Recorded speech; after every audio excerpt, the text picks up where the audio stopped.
तो ये हमारा स्टार्ट हो गया है। स्टार्ट होने के बाद अभी अपने को डायरेक्टली यहाँ पे अपने रीडिंग सब दिखेंगे। ऑक्सीजन कितना है, CO कितना है, CO2 कितना है, ठीक है, फ्लू गैस टेम्परेचर कितना है, वो सब all parameter we can see here. अगर हम डाउन करते हैं तो O2 लॉसिस, लैम्बडा, लॉसिस मतलब फ्लू गैस लॉसिस, लैम्बडा मतलब एक्सेस है, और ETA मतलब एफिशिएंसी कितनी है वो दिखाएगा। इसके अलावा और नीचे जाते हैं तो हमें ड्राफ्ट प्रेशर भी मिलता है। ड्राफ्ट प्रेशर्स का जो कनेक्शन पॉइंट है वो ये है प्रेशर मेजरमेंट करने के लिए। अगर आप देखेंगे तो जैसे ही मेरी उंगली प्रेस किया तो प्रेशर चेंज हो जाता है। तो ये कौन से पॉइंट किस किस के लिए है हम लोग 1 बाय 1 समझते हैं। पहले इंस्ट्रूमेंट का ऑपरेशन समझना है कि इंस्ट्रूमेंट ऐसे ही स्टार्ट कर देना है। जैसे ही स्टार्ट हो गया आपका ऑक्सीजन 21% आ गए, बाकी सब 0 के करीब होगा, तो you can see here's temperature खाली आपको दिखेगा। अभी पंप सक्शन स्टार्ट है। अगर आपको ये पंप को होल्ड करना है तो ये ईकॉम बी में एक फंक्शन है, उसको बोलते हैं स्टैंड बाय कर सकते हैं, ठीक। तो मैंने अभी स्टैंड बाय रखा है, तो जिससे क्या है कि आपका इंस्ट्रूमेंट एज इट इज़ चलता रहेगा। अभी जो हम कनेक्शन समझते हैं कि कनेक्शन किस किस के हैं। ये एम्बिएंट टेम्परेचर का सेंसर लगा हुआ है। ये सर्विस पोर्ट है, सर्विस के लिए अगर आपको कोई चेंजेस करने हैं फर्मवेयर में, फ्यूल प्रोग्रामिंग में, उसके लिए है।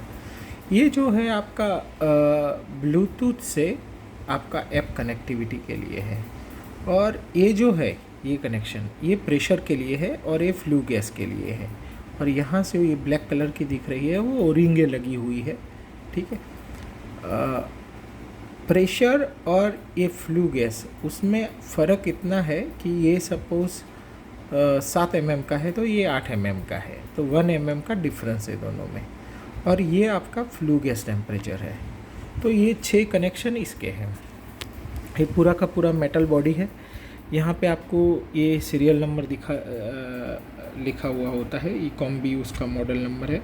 बाकी क्या क्या अप्रूवल्स हैं वो इसके ऊपर है, CE अप्रूव्ड है, ये जर्मनी है, इंस्ट्रूमेंट्स ये सब आपको इसके अंदर दिखा हुआ है, ठीक है। तो ये हमारा प्रोग्रामिंग हो जाने के मतलब स्टार्ट हो जाने के बाद, जीरोइंग होने के बाद ही हमें प्रोब कनेक्शन करना है। तो प्रोब कैसा है वो मैं आपको बता देता हूँ। तो प्रोब के हम लोग थोड़ी स्टडी कर लेते हैं। तो ये प्रोब है, ठीक है। प्रोब में ये जो है फ्लू गैस का कनेक्शंस है। फ्लू गैस यहाँ से होके प्रोब में होके यहाँ से क्लीन होके डायरेक्टली आप इसमें लगा सकते हो। कनेक्शन कहाँ लगेगा वो हम समझते हैं 1 बाय 1। और ये प्रेशर का है और ये टेम्परेचर का है। ये जो आगे वाला SS का पार्ट है वो हम अलग अलग साइज़ के देते हैं। जैसे ये 150 mm का है, वैसे 200 mm आता है, 300 आता है, 500, 1 metre, depend on the customer requirement हम लोग आपको दे सकते हैं, ठीक है। सो वो 8 mm का भी आता है, 10 mm का भी आता है, मैक्सिमम 10 mm है। और 1000 डिग्री टेम्परेचर मैक्सिमम आप लगा सकते हो। तो आपका जैसे ही इंस्ट्रूमेंट स्टार्ट हो गया था, ठीक है, हो जाने के बाद हमने स्टैंड बाय मोड में रखा था। अभी आपको कनेक्शन कैसे करना है वो समझ लीजिए। तो पहले सबसे आपका प्रेशर का कनेक्शन करेंगे हम लोग। प्रेशर का मेजरमेंट जो है ये, ठीक है, ये प्रेस करो। अच्छा, ये प्रेशर और ये दोनों एक दूसरे में लगेंगे नहीं क्योंकि दोनों की साइज़ अलग है, तो वो आप उसके लिए चिंता मत कीजिए। जहाँ डस्ट रहता है वहाँ पे हम लोग यहाँ पे एक और फिल्टर देते हैं, ठीक है। तो वो फ़िल्टर लग जाता है इसके पैरेलल। तो इससे फ़ायदा ये होता है कि जहाँ डस्ट ज़्यादा है तो वो पहले से ही क्लीन हो जाती है और डस्ट अंदर नहीं जाएगी। तो हमारा इंस्ट्रूमेंट का जो पंप है और इंस्ट्रूमेंट की लाइफ बहुत बढ़िया रहती है। फिर बाद में ये टेम्परेचर कनेक्शन है, 4 पिन वाला है। इसको कैसे कनेक्ट करना है वो आप समझ लीजिए। इसको है ना, इसका ये नॉच है, ठीक है। नॉच यहाँ पे भी हमें मैनेज करना है कि कहाँ है नॉच। जैसे ही नॉच अंदर आया फिर अंदर गया तो आप उसको टाइट कर सकते हो। जैसे ही ये टाइट करोगे तो यू कैन सी इवन पहले अपने को खाली एम्बिएंट टेम्परेचर मिलता था, अभी फ्लू गैस टेम्परेचर मिलता है, ठीक है। तो ये चीज़ हमें ख़ास ध्यान रखनी है कि जब भी हम लोग इंस्ट्रूमेंट स्टार्ट करते हैं तो पहले प्रोब नहीं लगाना है, पहले हम नॉर्मल कंडीशन में उसको स्टार्ट करेंगे, जीरोइंग होने देंगे, ठीक है, और इसके बाद फिर हम अंदर जाएंगे। इस इंस्ट्रूमेंट में यहाँ पे इसका चार्जर दिया हुआ है, ठीक है। जैसे ही आपके चार्जर लगाओगे तो ये ग्रीन एलईडी ऑन होगी, जब चार्जिंग फुल हो जाए तो बंद हो जाएगा, ठीक है। तो ये इसका इंडिकेशंस है।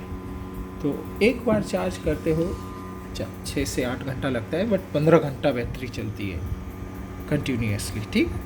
तो ये इसका ऑपरेटिंग प्रोसीजर है। तो आपको कुछ करना नहीं है, ये अभी प्रोब डालना है, डायरेक्टली आपको यहाँ मेजर करना है। आपके अपने मोबाइल में भी देख सकते हो, यहाँ पे भी आप रीडिंग देख सकते हो, इंटरनल सेव भी कर सकते हो। अभी हम लोग इसके बटन क्या है वो समझते हैं। ये जो है एस्केप बटन है, ये जीरोइंग के लिए है, ये स्टैंड बाय के लिए है, ऑन ऑफ के लिए है, प्रिंटर के लिए है, ये मेमोरी में अंदर जाने के लिए है, फंक्शन बटन है, अप डाउन एंड एंटर की है, ठीक है। अभी सपोज आपको अंदर जाना है इंस्ट्रूमेंट के अंदर, तो पहले आप एस्केप बटन दबाओगे तो यहाँ पे पूरा का पूरा मेनू आ जाता है।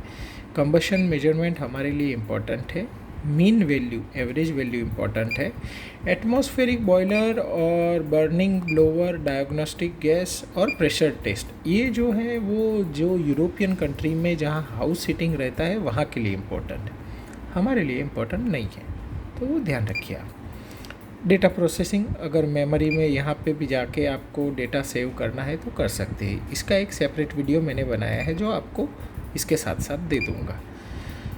एडजस्टमेंट में अंदर जाके आप एडजस्टमेंट में set clock, display contrast, type of fuel, ये अंदर मैंने जो बोला था ना, अंदर आके भी आप फ्यूल चेंज कर सकते हो, तो that is also possible with this instrument. फिर यूनिट भी अगर चेंज करना है तो आपके पास ये भी ऑप्शन है, पीपीएम, मिलीग्राम पर मीटर क्यूब्स, बहुत सारे यूनिट है यहाँ पे जो आप आपके रिक्वायरमेंट के हिसाब से आप यूज़ कर सकते हो। O2 रेफरेंस जो कैलकुलेशन के लिए बहुत इम्पोर्टेंट होता है, तो O2 रेफरेंस हम लोग यूज़ कर सकते हैं कि कितना O2 का रेफरेंस रखना है, so that is also possible.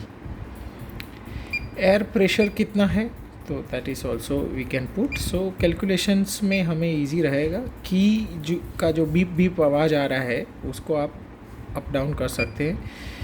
Auxiliary com जो डेटा के लिए है कि भाई आपका जो केबल डाल के डेटा लैपटॉप में लेना है और कंटिन्यूस मेजरमेंट करना है तो उसके लिए है, तो दैट इज़ द फंक्शन। अभी आप नीचे जाके जैसे कुछ चेंज करना है तो अप डाउन करके यही बटन दबाना है, यहाँ पे आपको अलग अलग ऑप्शंस आएंगे और फिर एंटर दबा देना है, देन एस्केप इट, तो वो सेव हो जाता है। प्रिंट आउट के लिए भी आपको कुछ चेंजेस करना है, आपकी कंपनी का नाम डालना है तो वो भी डाल सकते हो। ETA नो करते हैं तो 0 से 100% में ऐसे एफिशिएंसी कैलकुलेटर होता है, अदरवाइज 120% में ऐसे आता है। तो ये एडजस्टमेंट फंक्शन है। कंट्रोल में ज़्यादा कुछ है नहीं, बट यहाँ पे आपको ये दिखाता है कि हमारा O2 का लाइफ कितना है। जैसे O2 1228 है, मतलब 800 जब जाएगा मिली वोल्ट तभी आपको रिप्लेस करना है, और CO 100% जाएगा तभी आपको रिप्लेस करना है। तो ये चीज़ आपको ध्यान रखनी है, ठीक।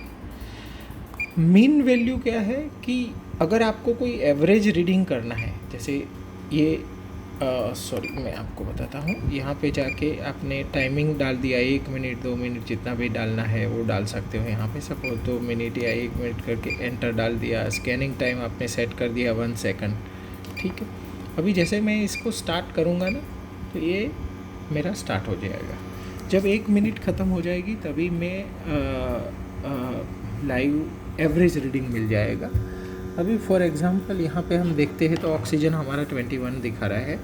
सब लोगों का यही सवाल होगा कि भाई 21 ही दिखाएगा क्या? तो ऐसा नहीं है, आपको एवरी 1 सेकंड रीडिंग चेंज होते हुए भी दिखेंगे।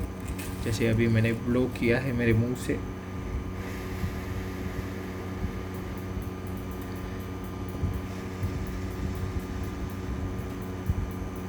जैसे ही 20.6 से नीचे आता है तो आपको डायरेक्टली CO2 कैलकुलेशन दिख जाता है इसके ऊपर, ठीक है। तो वो चीज़ आपको ध्यान रखनी है। और इस इंस्ट्रूमेंट में आप समझिए कि ये टोटली मेटल बॉडी है, बैक साइड में मैग्नेट लगे हुए हैं, तो वो सीधा आपका कोई भी मेटल पॉट में चिपक जाता है, तो इजीली हैंडल है, इजी टू हैंडल है। यहाँ से भी आप पकड़ के देख सकते हो, ठीक है, यहाँ इजी रहता है। यहाँ पे एक और बटन है, ये जो है वो लाइट का बटन है, इसका बैक लाइट ऑटोमेटिक एडजस्ट होता है depend on the contrast in the atmospheric. जो मैं बोल रहा था टेम्परेचर, तो आपको दोनों टेम्परेचर मिलेंगे और ये आपका एवरेज वैल्यू आ गया 20.3 इज़ योर एवरेज वैल्यू। अभी सपोज आपको बाहर आना है, तो यहाँ से आके आप बाहर आ सकते हो डायरेक्टली कंबशन मेजरमेंट में, ठीक है। So now you can C 21 is the your O2 readings.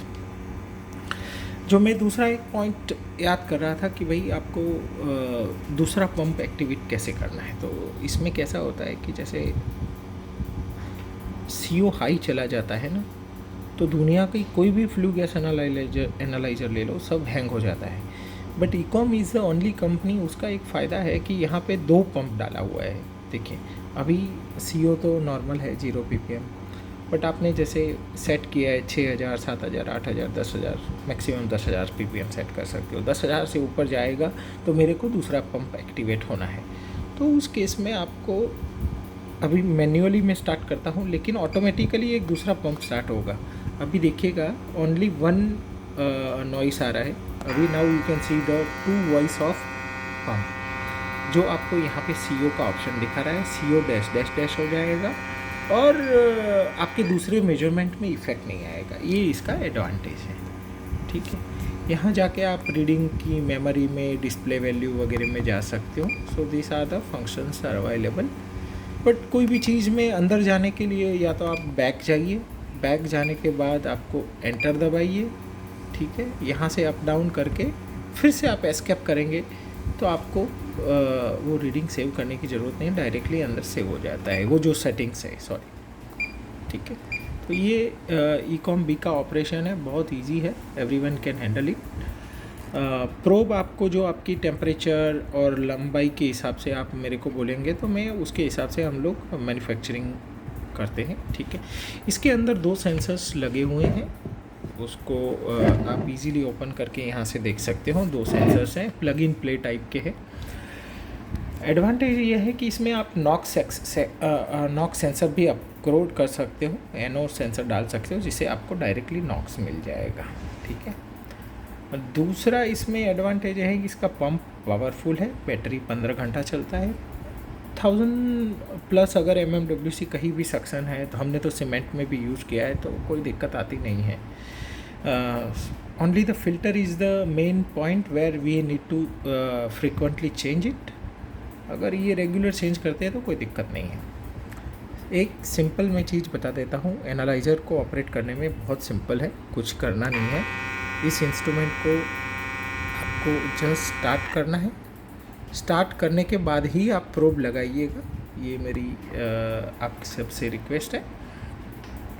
तो जैसे ही स्टार्ट हो गया, ठीक है, अभी आपको कंबशन में ही जाना है, तो कंबशन मेजरमेंट, ठीक है। कोल आपका फ्यूल है तो कोल, डेटा प्रोसेसिंग में जाना, यस और नो करके आपको जो करके एंटर दबाना है और कैलिब्रेशन स्टार्ट हो जाएगा। कैलिब्रेशन स्टार्ट होने के बाद ही आप प्रोब लगाइएगा और डायरेक्टली आप मेजरमेंट कर सकते हो उसे।